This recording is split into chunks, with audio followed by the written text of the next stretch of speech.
결혼하고 나가지고 우리 처남, 큰 처남하고 얘기를 하는데요. 전도를 했거든요. 우린 죄인이고 우리 죄인으로 태어나서 이런 얘기를 했더니 따지는 거예요. 죄인인데 애를 그럼 뭐하러 낳아? 죄인인 것뿐이 아니어서 그럼 애를 왜 낳냐요? 왜 낳지? 한동안 그 당시에 우리 처남한테 뭐라고 반론을 했는데, 그러면서 우리 처남의 그 말이 계속 와닿아 있었어요. 왜 낳지? 죄인인데. 지금 답을 찾았어요. 좀 전에 말씀드린 것처럼 하나님 나라의 백성이 많아지기 위해서, 하나님 나라를 회복시키기 위해서 우리는 거룩한 주의 자녀들을 많이 낳아야 됩니다. 아멘. 혹시 김병연이라고 아세요? 야구선수 말고요. 야구선수 말고 김병연. 혹시 누군지 모르시겠어요? 조선시대 사람인데요. 그럼 김삿갓은 아세요? 네. 김삿갓이 김병연입니다. 네. 이 김병연은 아주 어렵게 살았어요. 근데 공부는 잘해서 과거에 나와서 급제를 했습니다. 어렵게 살다가 겨우 근데 급제를 했는데 가문의 출생을 알게 되어진 것이죠. 잘 아시잖아요. 김익순이라고 하는 한문 방어사가 있었는데, 이 분이 김병연의 할아버지였어요. 홍경레인한테, 반란군한테 항복한 것 때문에 역적의 집안이 되었어요. 그래서 이 김병연의 어머니는 자녀들에게 할아버지 집안의 그 내력을 알리지 않고 몰래 숨어서 키웠는데, 마침 급제 그 시문이 자기 할아버지에 대해서 비판하는 그런 시제가 났는데, 김병연은 그것을 모르고 아주 신랄하게 자기 할아버지를 비판하는 시를 쓰고 장원급제를 하게 되었습니다. 그리고 나서 나중에 그 사실을 알게 되었어요. 자기가 그렇게 신랄하게 비판했던 그 역적이 자기 할아버지인 것을 알고, 우리가 다 알다시피 이 김병연은 이제 삿갓 하나 쓰고 삼철 방방곡곡을 돌아다니는 유랑 시인이 되었습니다. 무엇을 뜻하는 걸까요? 자기 정체성, 자기 뿌리, 자기가 누구인지 모르니까, 아예 몰랐으면 정말 장안국제에서 관료로서 추세 가도를 달릴 수 있는 이 사람이 자기가 자기 뿌리, 자기 정체성을 딱 알고 나니까 이렇게 흔들려 버리는 거죠. 근데 이것이 비단 이 한 사람의 일일까요? 우리 주위에 이런 일들이 너무 많잖아요. 예. 때로는 나에게도 이런 일이 벌어지잖아요.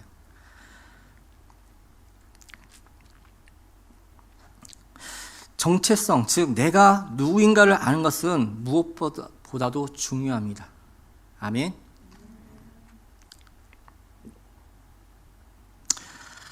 저도 그런 생각을 해본 적 있어요. 혹시나 우리 어머니 친어머니 아버지 아니고 어디 부자 불 떨어지는 것이 아닐까. 한 번쯤 그런 생각 해본 적 없으세요?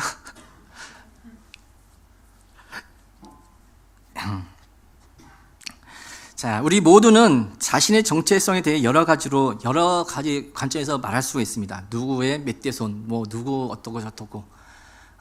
저는 제주 곳인데요. 자신 있게 저는 왕족이라고 얘기합니다. 왜요?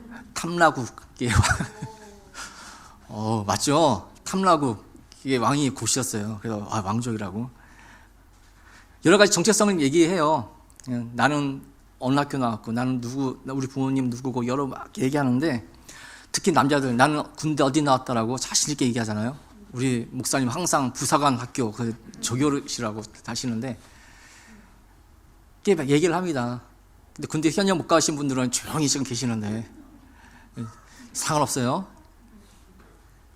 여러 가지 자기 정체성에 대해 얘기할 때, 그러나 군대 얘기, 이런 얘기 다 그만두고, 우리가 예수님을 믿는 우리에게서 나의 정체성을 제일 먼저 우선시해야 할 것은 바로 내가 하나님의 사람이다 라는 것입니다.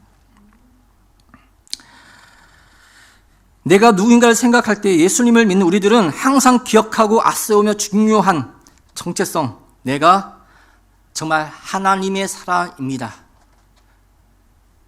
오직 너 하나님의 사람아 라고 이제 말을 쓰고 있는데, 우리는 오직 하나님의 사람입니다. 제가 청년 때 제가 좀 시험에 들어서 힘들어하니까 그때 저를 담당했던 목사님께서 문자를 딱 보내주셨어요. 그 문자가 오직 너 하나님의 사람아 라는 문자였어요. 성경 구절 되면서. 그래서 맨날 흔들리고 넘어지고 쓰러지고 하면서도 그 문구가 항상 제 가슴 속에 남아 있습니다. 오직 너 하나님의 사람아. 넘어지고 쓰러지고 찢기고 상처받고 막 뒹굴고 있어도 그런 상황 가운데서 항상 너 오직 하나님의 사람아. 그래 나는 하나님의 사람이지 라고 하는 것이 남아 있습니다.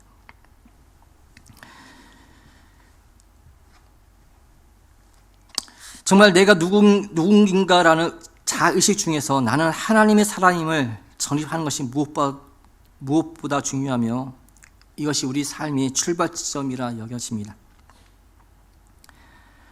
예수님을 믿는 우리들의 신분에 대한 두 가지 진리를 1절 말씀 가운데서 찾고자 합니다. 먼저 하나님 편에서 보았을 때 성도라는 것입니다.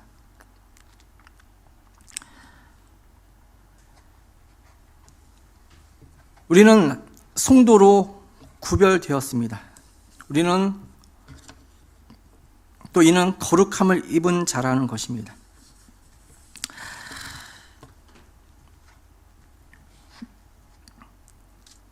여기서 중요한 것은 구별되었다, 거룩함을 입은 자라는 것은 다 수동태라는 거예요. 내가 능동태, 내가 한 것이 아니고요. 주어진 것이라는 거예요. 이것은 우리 스스로 노력해서 이루어진 것이 아니라 하나님께서 우리를 그렇게 삼아 주셨다는 것입니다. 하나님께서 우리를 구별된 자로 삼아 주셨고요. 우리를 거룩하게 하셨습니다. 하나님께서는 죄 때문에 사탄에게 팔렸던 우리를 예수님의 생명과 막 바꾸셨습니다. 예수님의 피로 우리를 사셨습니다. 그리고 우리가 예수님을 믿는 그 순간부터 하나님은 우리를 성령으로 인치셔서 하나님 것으로, 그의 것으로 구별해 놓으셨습니다. 그래서 이후부터 우리는 구별된 성도라는 고귀한 신분을 가지게 되었습니다. 그래서 우리는 한순간도 이것을 잊어먹어서는 안 되겠습니다. 치매가 심하게 걸려서 모든 것 다 잊어먹더라도 이것은 잊어먹어서는 안 됩니다. 저희도 한번 말씀드렸을 거예요. 저희 있던 교회 권사님 한 분이 치매가 얼마나 심하게 들려셨는지요. 다 잊어먹으셨어요. 근데 딱 하나만 안 잊어먹었어요. 자기 딸 미연이 혼자 노처녀로 혼자 살고 있는, 그 어머니 모시고 강아지 2마리와 같이 살고 있는 그 딸만 기억하는 거예요. 다 잊어먹고. 그 권사님을 보고 나는 2가지 잊어먹지 말아야지. 내가 죄인이었던 것과 그런 내가 구원받았다는 거 2가지 잊어먹지 말아야지. 이제 그렇게 늘 생각하고 있었는데요.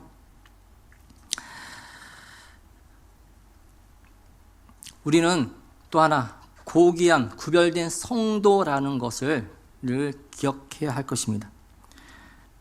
성도로 구별한 것은 내가 어떤 나의 노력으로 획득한 것이 아니라 주어진 것이다 라고 말하고 있습니다.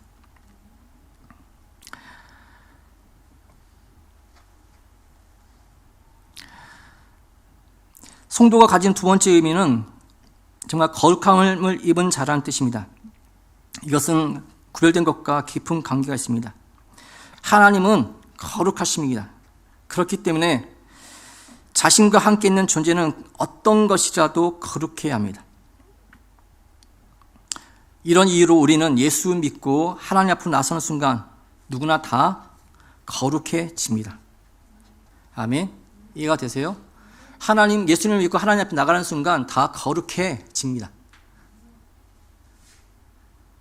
이것이 나의 어떤 노력으로 열심으로 되어지는 것이 분명히 아니라고 말씀드렸어요.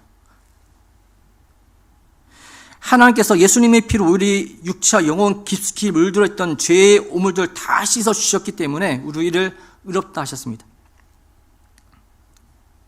그리고 성령 우리 마음에 부어주셨습니다. 그래서 우리는 그 누구도 정죄할 수 없는 거룩한 성도가 되었습니다. 그러므로 우리는 더 이상 나 자신의 입장으로, 내 생각으로 나 자신을 저울질하면 안 됩니다.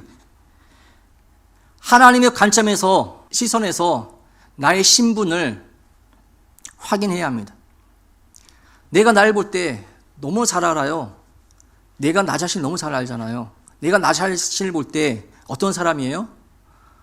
변했나요? 내가 나 자신을 볼 때 어때요? 참 사람들 앞에 드러내놓기 그냥 창피한 것들이 가득하잖아요. 아직 내가 꼭꼭 숨기고 관리하고 그럴 뿐이지, 숨기고 있을 뿐이지 내가 변했나요? 변해가려고 노력을 하지만 정말 변했나요? 변할 수도 있죠. 그래서 완전히 변했나요? 그래서 내가 나를 볼 때 내가 용납이 되나요? 그래서 내가 내 스스로 나는 의인이다라고 정말 자신에 차서 당당하게 외칠 수 있나요? 근데 그렇게 하지 말라는 거예요. 내가 나를 볼 때 난 죽어마땅한 죄인이지만 하나님 보시기에 나는 뭐라고요? 성도라고요. 거룩한 구별된 성도라고요. 이 성도라고 하는 것은 내가 어떤 내 노력으로 내 의지로 획득한 것이 아니고 주어진 것이라고요.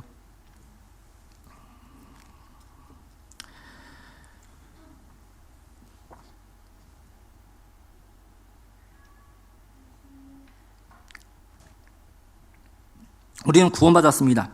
이 구원받았다는 것을 저는 다른 말로 하나님 나라 백성이 되었다라고 그렇게 정의를 내렸습니다. 틀리지 않죠? 구원받았다는 것은 다른 말로 바꿔보면 하나님 나라 백성이 되었다, 시민이 되었다라고 하면 틀리지 않을 것입니다. 그 하나님 나라 백성은 누가 되나요? 곰곰이 생각해 봤어요. 우리나라에, 여러분은 어느 나라, 하나님 나라 말고요. 여러분은 어느 나라 시민이죠? 백성이죠? 대한민국, 어떻게 대한민국 백성이 되셨어요? 그냥 저절로. 또 우리도 말고요. 외국인이었다가 대한민국 시민이 된 사람도 있잖아요. 그 사람들이 공통점이 하나 있더라고요. 뭘까요? 예? 그러니까 우리나라 국적을 취득한 사람들이 공통점이 하나 있더라고요. 뭘까요? 다 원했어요. 틀린가요? 예, 공통점이 있어요. 어느 나라에서 한국 국적을 취득했던지 강제로 대한민국 국적을 받은 사람 아무도 없어요. 어떤 이유이든지 어떤 사항이든지 자기가 대한민국 국적을 취득하기를 하겠습니다가 원해서 대한민국 국민이 되었어요. 마찬가지로 우리가 구원받았잖아요. 하나님 나라 백성이 되었잖아요. 누가 하나님 나라 백성이 될까요? 원하는 사람. 하나님 나라 백성이 되길 원하는 사람이 하나님 나라 백성이 되더라고요. 근데 하나님 나라 백성이 되기 위해서는 전제 조건이 하나 있대요. 그 전제 조건이 무엇이냐면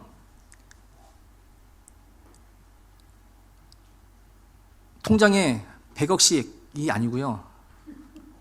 그런 게 있잖아요. 어디 스위스인가 어디 가려면 통장에 뭐 얼마 재산 찍혀 있어야 되고 뭐 이민 가려면 그런 게 다 보잖아요. 그런 게 아니고요.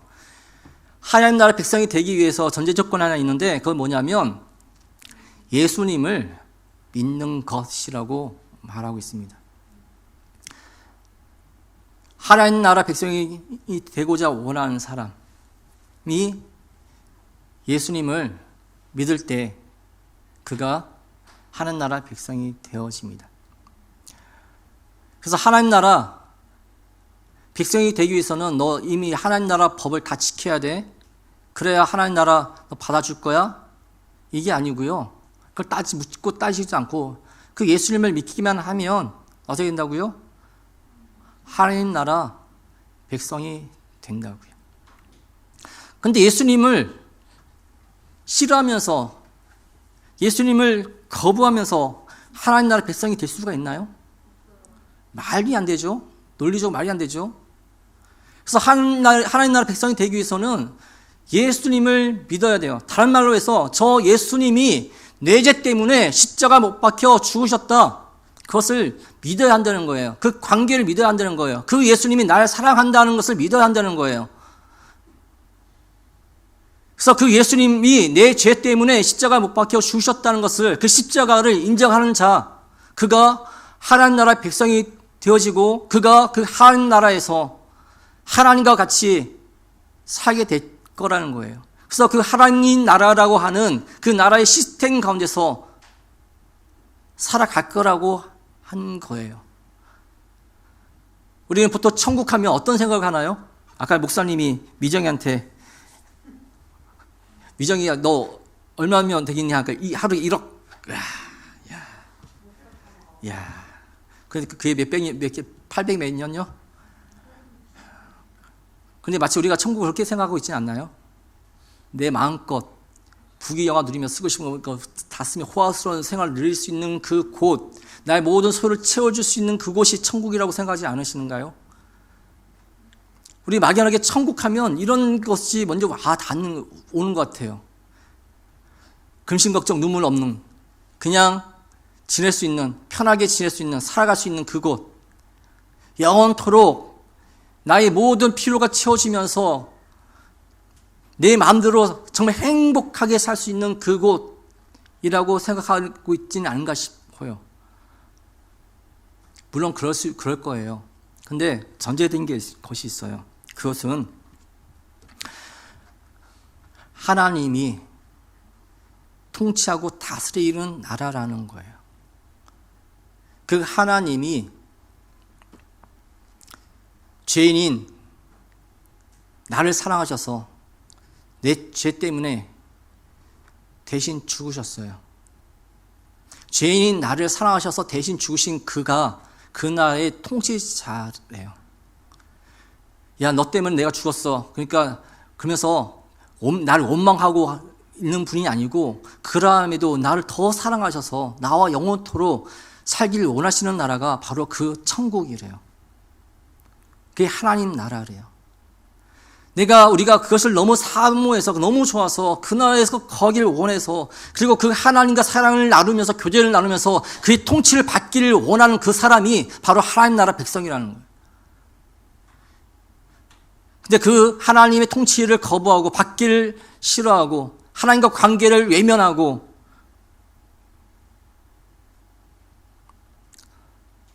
다른 말해서 그런 사람은 하나님 나라를 원하지 않는 사람입니다. 하나님 나라를 원하지 않는 사람이 하나님 나라 백성이 될 수가 없습니다.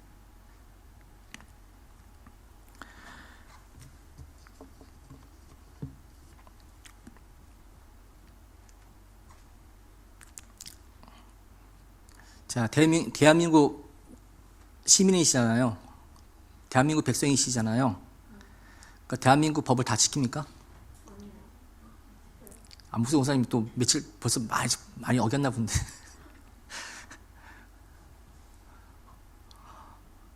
그 대한민국 법을 어겼다고 해서 우리가 추방당할 걱정을 하면서 사나요? 그런 걱정 전혀 안 하잖아요.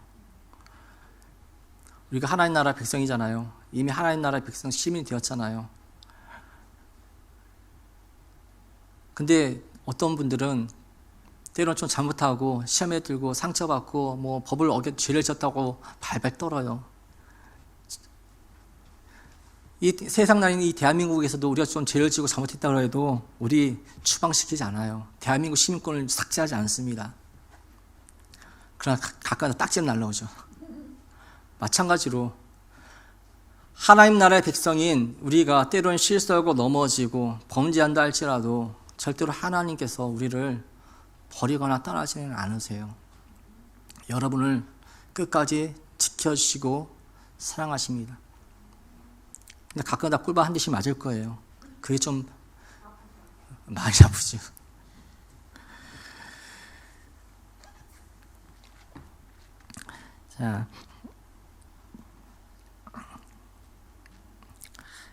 자, 하나님 앞에서 하나님 간제 소리는 뭐라 그러죠? 첫째, 성도고 구별된 자랍니다. 거룩한 자들입니다.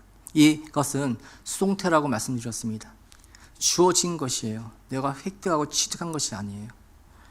야, 내가 좀 더 열심히 해서 내가 거룩해져야지, 좀 더 거룩해져야지, 좀 더 거룩해져야지. 가 아니라는 거예요. 난 이미 나의 출발점은 거룩해져야지 아니라 이미 거룩으로 시작되었습니다. 예수님을 믿는 그 순간 우리는 이미 구별된 자, 거룩한 자입니다. 이 거룩이 우리의 출발점입니다.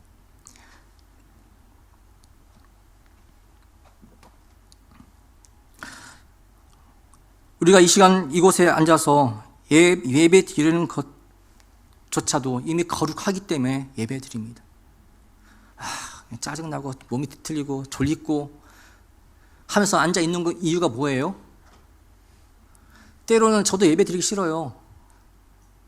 그러함에도 앉아서 예배 드리잖아요. 왜요? 구원받은 하나님의 백성이니까 예배 드립니다. 이왕이면 더 기쁜 마음을, 감사한 마음을 즐겁게 정말 은혜 받으면서 드리면 더 좋겠죠. 그렇지 않음에도 앉아있는 것은 여러분들은 여러분의 신분이, 여러분이 어떤 위치에 있는지 이미 알기 때문에 이 자리에 와서 앉아서 예배 드리는 거잖아요. 동의하세요? 이것이 곧 은혜 아닙니까? 감사한 거 아니에요? 졸고 있더라도 좀 더 많은 거, 더 어떤 큰 복, 어떤 무엇을 얻고자 쟁취하고자 이 자리에 앉아 있는 것이 아니라, 누구 눈치 보면서 앉아 있는 것이 아니라, 내가 하나님의 자녀고 하나님 나라의 백성이고 이미 구별된 거룩한 하나님 백성이기 때문에, 그것이 출발점이기 때문에 여기서 앉아서 예배 드리는 것이 당연하기 때문에 예배 드립니다.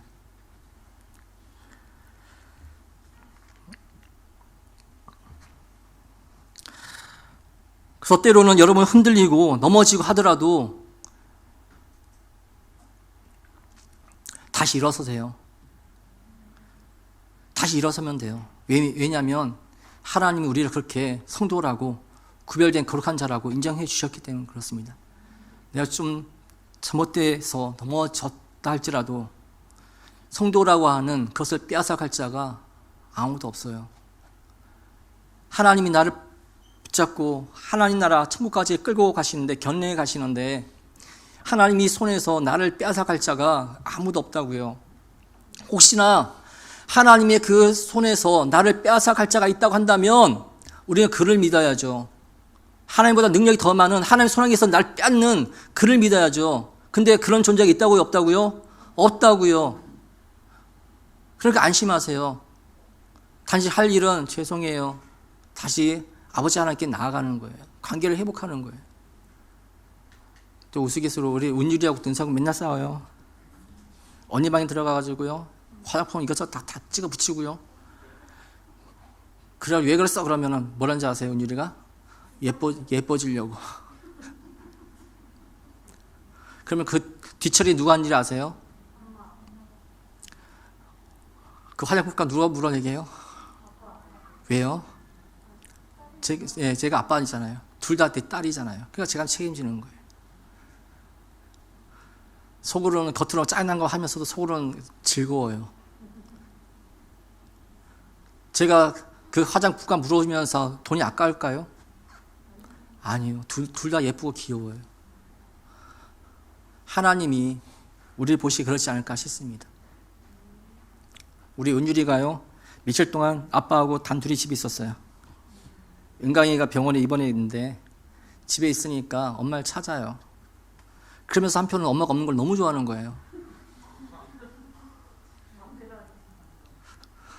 엄마가 없어서 너무 슬프고 싫은데, 엄마가 보고 싶은데 한편으로는 너무 좋은 거예요. 왜요? 먹고 싶은 건 마음대로 먹고, 보고 싶은 건 마음대로 보고, 하고 싶은 건 마음대로 하고, 그러면서 또 엄마가 보고 싶은 거예요.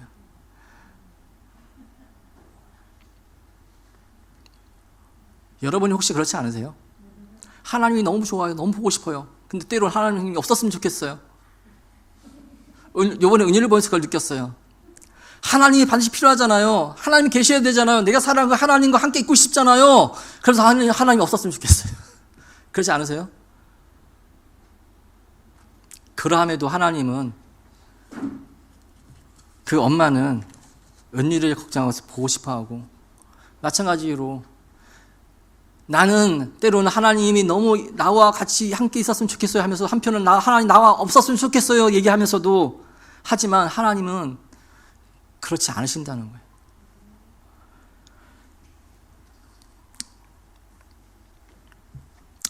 다음에 먼저 하나님 편에서, 하나님 시선에서 볼 때 우리 하나님은 우리를 성도로 구별된 자, 거룩한 자 보시는데, 우리는 사람 편에서 드러난 모습은 뭐냐면 우리는 신실한 자라는 것입니다. 신실한 자. 신실하다는 데는 두 가지 의미가 내포되어 있습니다. 즉 믿음대로 행한다는 뜻과 신뢰할 만하다는 뜻입니다. 그래서 어떤 학자는 이 단어 속에 믿음과 충성 두 가지 뜻이 동시에 들어있다고 합니다. 그러니까 신실한 자, 어떤 사람일까요? 내가 믿는 신앙생활에 생명을 걸고 충성을 다하는 자입니다. 내가 믿는 신앙생활에 생명을 걸고 충성을 다하는 자. 근데 여기서 좀 중요한 게 있어요. 믿지 않는 사람들하고 얘기하다 보면, 그 TV 같은 데 보면 이제 어떤 예수 믿는 사람들 중에 무리를 일으키고 그런 것들이 나오잖아요. 그럼 좀 대충 좀 믿지, 적당히 믿지, 이런 말 들어보지 않으셨어요? 예? 야, 대충 좀 믿지, 저렇게까지 해야 되냐? 그 말 들어보셨잖아요. 근데 그 말이 잘못됐을까요? 잘 됐을까요? 누가 잘못된 거예요? 매스컴에 나오는 그 기독교인들, 그들이 뭐가 문제일까요? 믿음의 내용이 잘못되었습니다. 대충 믿으면 안 되죠. 최선을 다해서 열심히 믿어야 되죠. 근데 문제는 그 믿음의 내용이 잘못됐어요. 즉 교리가 잘못된 거예요. 교리. 성경에서 가르치고 있는 바른 신앙, 바른 믿음 생활을 하는 것이 아니고, 잘못된 신앙 생활이 진짜인 줄 알고 그것을 최선을 다해서 신앙생활을 하다 보니까 사회에 무리를 끼치고 많은 사람에게 피해를 주고 하나님 영광 가리는 그런 일들을 한 것을 보게 되었습니다. 뭐가 잘못됐다고요? 교리가 잘못됐다고요. 그래서 우리가 예수님을 믿을 때 대충 믿으면 안 돼요. 제대로 최선을 다해서 믿어야 됩니다. 근데 어떻게 해요? 바른 교리, 바른 가르침 가운데 하나님 말씀으로 바로 믿어야 돼요. 그 세상 믿지 않는 사람들이 또 그런 말을 하거든. 야, 대충 좀 믿어라. 그러면 가르쳐주세요. 그게 교리가 잘못돼서 그런 거야. 성경대로 믿지 않아서 저렇게 되는 거야 라고 해주세요. 그리고 정말 제대로 믿는 거, 대충 믿는 것이 아니라 바른 교리를 가지고 바르게 신앙생활이 어떤 것인지, 최선을 다해서 신앙생활하는 것이 어떤 것인지 여러분들이 보여주시면 됩니다.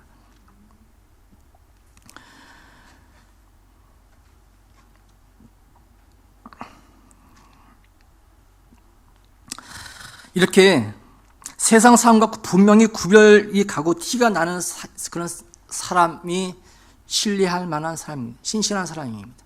딱 봐도 야, 저 사람은 예수 믿는 사람.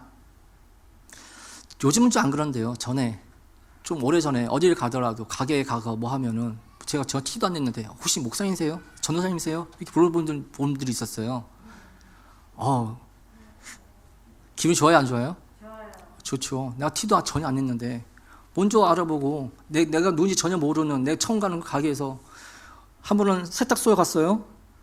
우리 집사람 보면 안 되는데 총각대 세탁소에 가서 세탁물 찬데 그 세탁물이 이상이 있는 거예요. 근데 화 안 내고 또 다른 사람하고 한 20분인가 뭐 다른 사람 뭐 하냐고 그냥 한 몇십 분 기다렸다가 저한테 거 화도 안 내고 뭐 하여튼 그런 적 있어요. 그랬더니 갑자기 얘는 아가씨를 소개시켜 주겠다고. 그래서 손도 한번 봤는데 그러고 말았습니다. 왜 웃으세요? 근데 티가 나야 되는 거예요. 내가 얘기하지 않아도. 나의 모습 속에서 예수 믿는 사람, 그리스도의 향기가 풍겨나야 정상이 아닐까요? 그런데 분명 예수 믿는 사람, 교회 다니는 사람인 건 알고 있는데 딱 보면 예수 믿는 사람이나 믿지 않는 사람이나 별로 차이가 나는 게 없어요. 이런 이야기 있어요. 로마 티토 장군이 예루살렘을 정복하기 위해서 왔습니다. 쳐들어왔습니다. 왜냐하면 예루살렘에 가면 특별한 무엇인가가 있다. 특별한 영적인 무엇인가가 있다. 우리와는 다른 그런 도시이다. 그래서 그 기대감을 가지고 예루살렘에 왔다고 합니다. 군대를 이끌고. 그리고 정복을 했어요. 근데 실망했어요. 다른 게 없는 거예요. 예루살렘이라고 하면 하면 로마와는 다른 어떤 정말 영적이고 고귀하고 순결한 그 무엇이 있을 것이라고 해서 군대에 이끌고 예루살렘 성을 점령했는데 정리하고 났더니 로마 별 다를 것이 없는 거예요. 그래서 어떻게 했을까요? 다 파괴하는 거예요.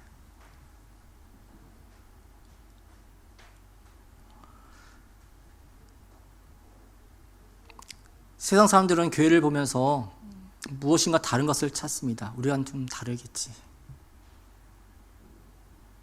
근데 막상 들여다보니까 다른 것이 없고 오히려 더한 그런 것을 보게 되어지면 실망합니다. 그래서 결론은 하나님의 영광을 가리게 된다는 것입니다.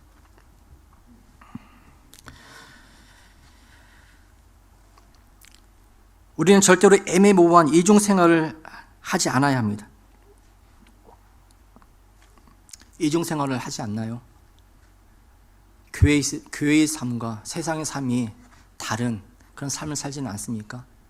제가 좀 그랬어요. 지금 일하는 곳에서 목사라는 신분을 드러내기 싫어가지고 한동안 숨겼습니다.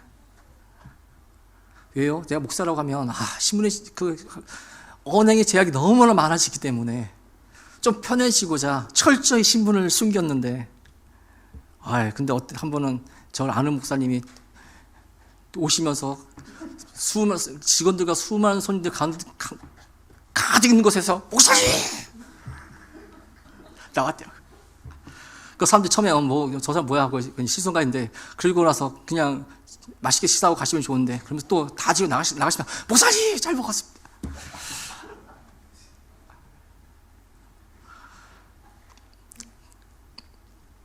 근데 이것이 오히려 저를 지켜주는 거예요. 예. 나의 이 신분이, 직분이 내가 예수님 믿는다고 하는 것이 다른 사람들이 알 때 이것이 나를 지켜주는 거예요. 술 드시잖아요. 회식 자리에 갔는데 술 따라줘요. 그러면 뭐라고 해요? 차를 가져와서. 그리고 뭐라 그래요? 또 마누라가 보약질려서 약몽이라고 해서 술 안 먹는다고. 그렇게 하는 게 아니라 당당하게 나 예수님 믿기 때문에 술 안 먹습니다. 이게 뭐냐면 신앙 고백이거든요. 다른 것이 신앙 고백이 아니고요. 이것이 신앙 고백이에요. 내가 예수님을 믿기 때문에 나 술, 담배 안 합니다. 차 피게 되지 마시고요. 약 피게 되지 마시고 내가 예수님 믿기 때문에 나는 이런 거 안 합니다. 라고 하는 것이 신앙 고백인데요. 결국 이 신앙 고백이 나를 지켜줘요. 제가 그것을 경험했어요. 처음에 이 신앙 고백 때문에 어마어마한 핍박이 힘든 일이 닥치고지만 결국에는 결정적인 순간에 이 신앙 고백이 나를 지켜준 것을 제가 체험했습니다. 군생활 하면서 그냥 제가 해병대 나왔거든요. 술 때 술 담배 안 했어요.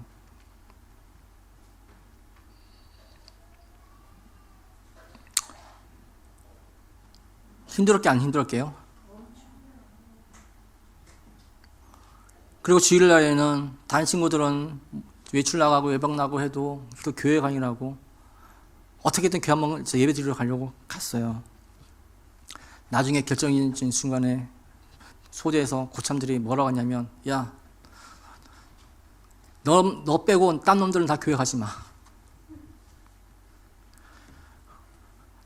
저 고상수 너만 교회 가고 딴 놈들은 다 교회 가지 마. 안 믿는 고참들이 어떻게 하는 거예요? 인정하는 거예요. 너는 진짜니까 넌 가고 딴 놈들은 가짜니까 가지 마. 이게 신앙 고백이거든요. 삶 가운데서 내가 믿고 있는 그 하나님을 드러내는, 그리고 내가 예수 믿는다는 것을 고백할 때, 할 때 다른 사람들이 그다음부터 술 권하지 않습니다. 사회에서는 요즘 그런 사회 아니잖아요.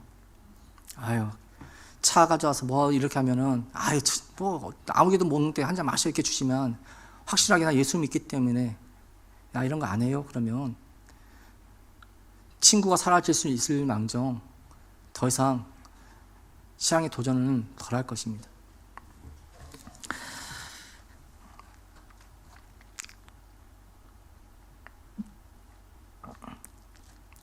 우리가 교회 생활과 세상 생활, 이 이중 생활을 하는 것 때문에 세상 사람들로부터 인정받지 못할 때 우리는 두 가지 치명적인 잘못, 과오를 범하게 됩니다.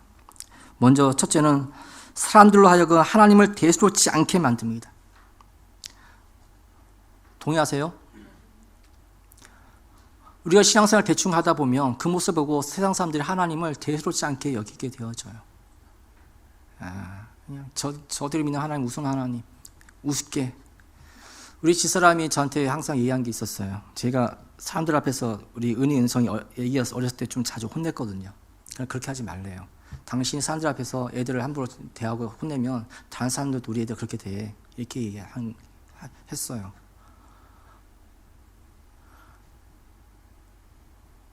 우리 부모 되시는 분들 잘 참고하세요. 여러분들이 사람들 앞에서 여러분 자녀를 그렇게 하면 다른 사람도 여러분 자녀 그렇게 대할 거예요. 엄마 아빠가 자기 자녀 귀한 줄 알고 애지중지하면 다른 사람들이 그 자녀 함부로 못 건듭니다. 부모가 그렇게 사랑하는데 어디 남이 뭐라 그래요. 근데 엄마 아빠가 자기 자식들 사람들 보는 데서 막 함부로 하죠. 다른 사람들도 그렇게 의연적으로 그렇게 대하게 되어 있어요. 그렇게 하지 마세요. 저도 그랬었어요. 은희 인성이. 근데 저는 다시 한번 키워보는 거잖아요. 다시 기회를 주어져서 그래서 실수를 좀 덜해요. 예를 들어서 그런데 우리가 하는 신앙생활 모습을 보고 세상 사람들이 하나님을 그렇게 대한다는 거예요. 예수 믿는다고 하는 사람이 하나님을 경시하는 생활을 할 때 다른 사람들도 그렇게 취급합니다. 우리가 하나님을 그렇게 취급하니까 다 세상 사람들 그렇게 취급하는 거예요.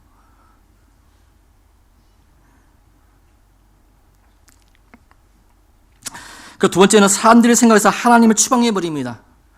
그냥 대수롭지 않은 신이니까 어떻게 마음속에서 하나님이 추방해버리는 거예요. 던져버리는 거예요. 그래서 하나님의 존재가 아예 없는 것처럼 사람들은 행동하게 되어집니다. 하나님 그런 게 어디 있어? 내 주먹을 믿어라, 돈을 믿어라. 현대판 무신론입니다. 신은 없다.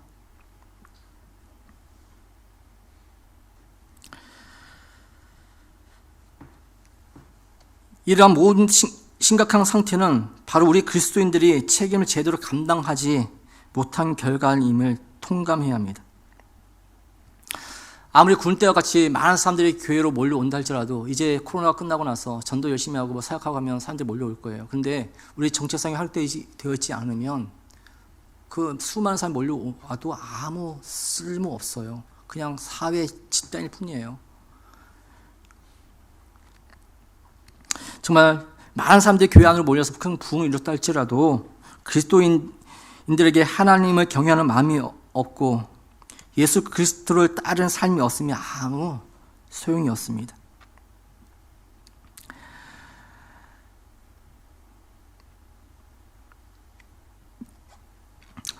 예배 드리기 전에 우리 송 전사님한테 송 전사님은 얼마나 신뢰할 만합니까? 라고 물어봤거든요. 얼마나 신뢰할 만합니까? 얘가 여러분한테 다 물어봅니다. 자기 스스로 자기를 볼 때 신뢰할 만하십니까? 예? 노력한다고 되던가요? 내 자신을 내가 제일 더 잘 알잖아요. 우리 병사 형제는 본인 신뢰해요?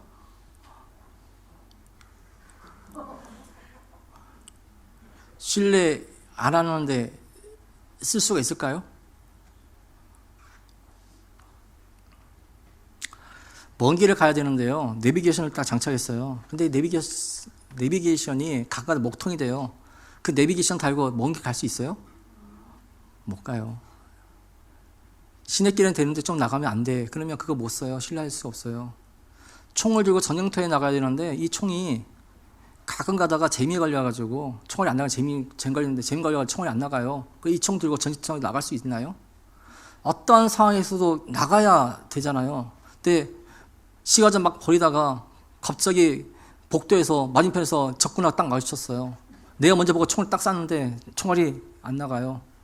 그런 총 들고 전쟁터에 나갈 수 있나요? 신뢰할 수 없는 거예요. 어떤 경우에도 나가야, 어떤 경우에도, 어떤 상황에도, 어떤 환경에서 믿을만 해야 그것을 사용할 수 있는 거죠. 저도 제 스스로 저를 볼 때 신뢰할 만가? 신뢰할 수 없다. 신뢰할 수 없다. 근데 신뢰할 만한 사람 이 세상에 있을까요? 아무도 없죠. 아무도 없습니다. 근데 오직 신뢰할 만한 이는 오직 하나님 한 분, 예수님 한 분밖에 없습니다.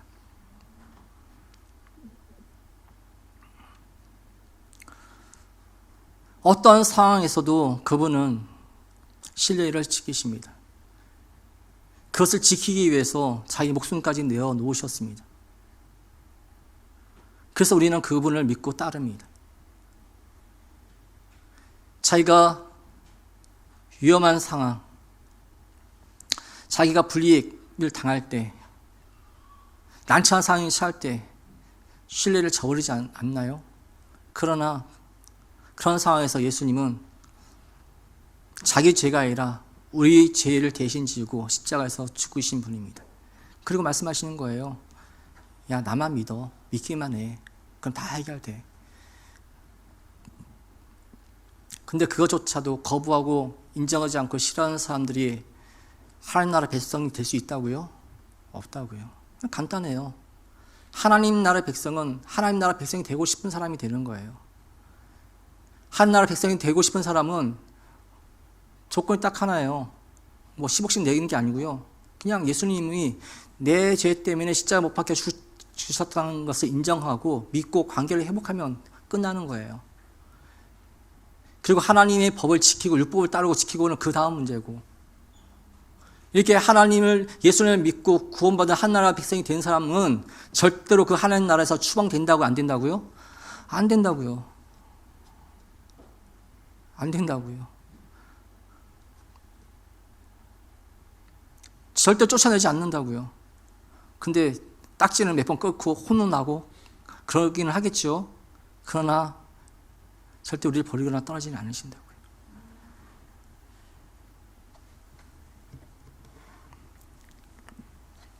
이제 우리는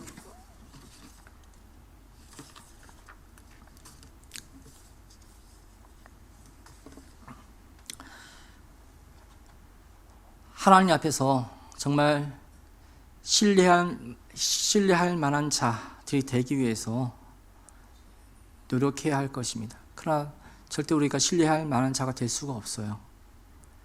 신뢰할 이인 오직 예수님 그 안에서 우리가 활동하고 행동할 따름입니다. 내 안에 내주하는 성령님의 음성에 귀를 기리고 순종할 때 이 모든 것이 되어진 줄 믿습니다. 내 의지로 내 노력으로 절대로 되어지지 않음을 압니다. 이 말씀을 정리하고 마치겠습니다.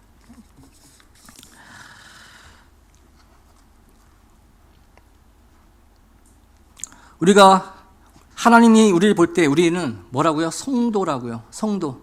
구별된 자, 거룩한 자. 근데 이것은 내가 획득한 것이 아니고 내가 만들어낸 것이 아니고 나의 어떤 공로가 아니고 무엇이라고요? 그냥 주어진 것이라고요. 주어진 것이기 때문에 값진 거예요. 영원한 거예요. 불변인 거예요.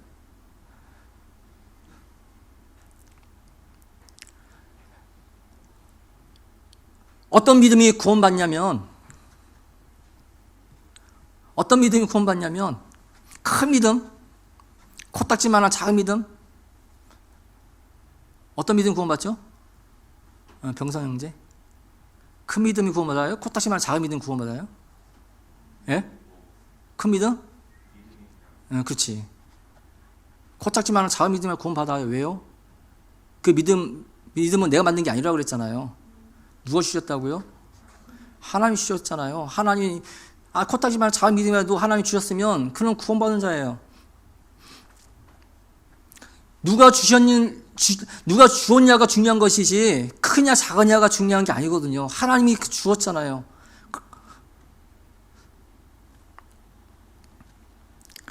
그래서 우리는 크든 작든 믿음을 받은 자이기 때문에 거룩한 자, 구별된 자라고 하나님께서 인정해 주셨습니다. 이 출발점에서 우리는 살아갑니다. 그리고 이제 거룩한 자, 구별된 자로 살아가려고 성령의 인도심에 순종하면서 나아갑니다. 그렇지만 내 속에 있는 죄의 그런 습성들이 남아서 우리를 잡아뜨리고 넘어뜨리고 하죠. 그러나 우리 다시 일어나요. 걸어갑니다. 우리 오늘 지훈이가 처음 교회 왔는데 이제 내년이면 걸어 다니겠죠. 내년에 걸어 다닐 텐데 1년 동안 얼마나 자빠지고 넘어지고 얼마나 많이 할 거예요. 이막 깨고 뭐하고 그러나 다시 일어나서 아장아장 걸어갈 거예요. 그럼 어느 순간에 우리 은율이 봤죠? 잘 뛰잖아요. 얼마 전에 우리 은율이가 저렇게 걸어다니는데 이제 은율이 떠나서 우리 지우 보잖아요. 다시 일어나서 가는 거예요. 넘어졌다고 하나님 우리 이러실까요? 아니요. 다시 일어나는 거 보고 기뻐하실 거예요. 넘어졌구나? 그래 또 다시 일어나네? 그래 잘한다.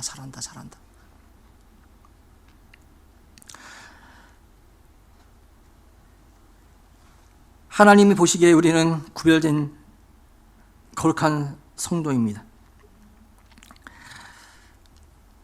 그리고 사는 편에서 우리 보기에 우리는 신실한 자입니다. 믿은 대로 행한다는 뜻이 있고요. 신뢰할 만하다라는 뜻이 있습니다.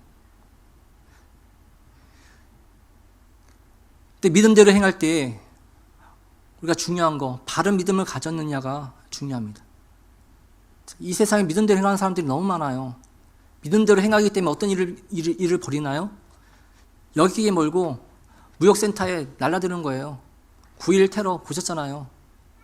이슬람 테러 집단들, 그들도 그들의 믿음대로 행하는 거예요.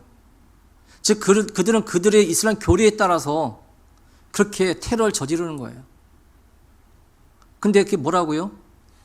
그런 사람도 적당히 믿어라 얘기하는 것이 아니라 바르게 믿어라. 교리가 잘못되었다. 마찬가지로 우리 기독교에서도 그런 사람들 보잖아요. 그들이 광신적으로 믿어서가 문제가 아니고요. 너무 과도하게 믿어서가 문제가 아니고 잘못 믿어서 문제인 거예요. 바른 신앙이라고 한다면 과도하게 믿어도 상관없습니다. 바른 신앙이 아니기 때문에 문제가 되는 거예요.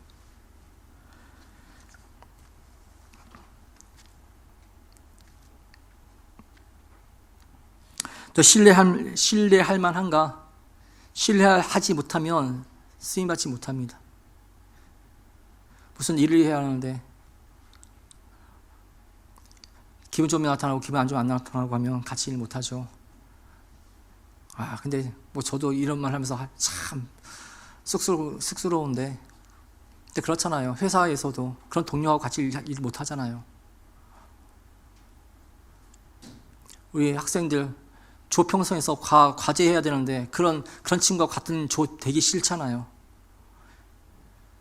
근데 반대로 내가 그런 사람인가 살펴봐야 돼요. 하나님 앞에서 내가 신뢰할 만한가? 어떠한 상황에서도 하나님 부르실 때 예하고 순종할 수 있는가? 여러분은 하나님 보시기에 신뢰할 만한 자가 되기 위해서 최선을 다하시기 바랍니다. 오직 너 하나님의 사람아, 우리 정체성입니다. 오직 너 하나님의 사람아, 이것이 나의 정체성이에요. 내가 어떠한 모습으로 있든지 쓰러지고 자빠지고 뭐 높은데 낮은데 뭐 돈이 많건 적건 어떤 상황이 있든지 그런 상황 가운데서 내 한가운데 있는 나는 너 오직 하나님의 사람아, 이것입니다. 여러분 모두도 내가 하나님의 사람이라고 하는 이 정체성을 가지고 오늘 하루도 앞으로 계속해서 살아가시기 바랍니다. 기도하겠습니다.